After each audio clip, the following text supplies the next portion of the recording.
शिंदेच्या सेनेचे आमदार योगेश कदमांनी ठाकरे सेनेच्या संजय कदमांवर घरफोडीचे आरोप केले। प्रत्येक कुटुंबात भांडण लावणंच त्यांचं काम आहे असा हल्लाबोल योगेश कदमांनी नाव न घेता संजय कदमांवर केला।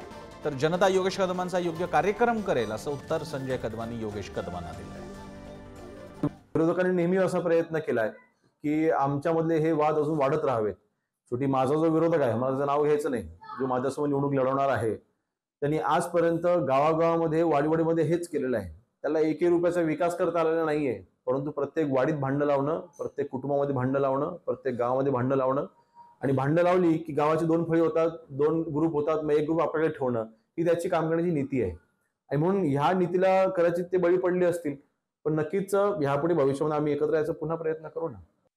उद्धव बाळासाहेब ठाकरे पक्षाला सदानंद कदम यांच्या माध्यमातून मिळायला लागली आणि म्हणून मनामध्ये सल आहे आणि म्हणून फक्त धंदा करावा अनिकेत कदम यांनी त्यांनी राजकारण करू नये हे सल्ले देण्यापेक्षा तुमचा राजकीय धंदा झालेला आहे। कुठं तिथं शेण खायला भेटेल तिथं तुम्ही पर्यावरण खातं तुम्ही सांभाळ, पर्यावरण खातं झाल्यानंतर ह्या खात्यातच जास्त मलाई मिळते, या खात्यातच आपण नोटीस देऊन ब्लॅकमेल करून लोकांकडून पैसा मिळवू आणि म्हणून स्वतःच्या भावाला सुद्धा योगेश कदमने तेच मंडळ घेतलेलं आहे। एका बाजूला अशा पद्धतीने लूट करायची आणि दुसऱ्या बाजूला सांगायचं की सल्ले द्यायचं काम बंद करा, आता निवडणूक तोंडावरती आले, लोकच तुमचं काम करतील।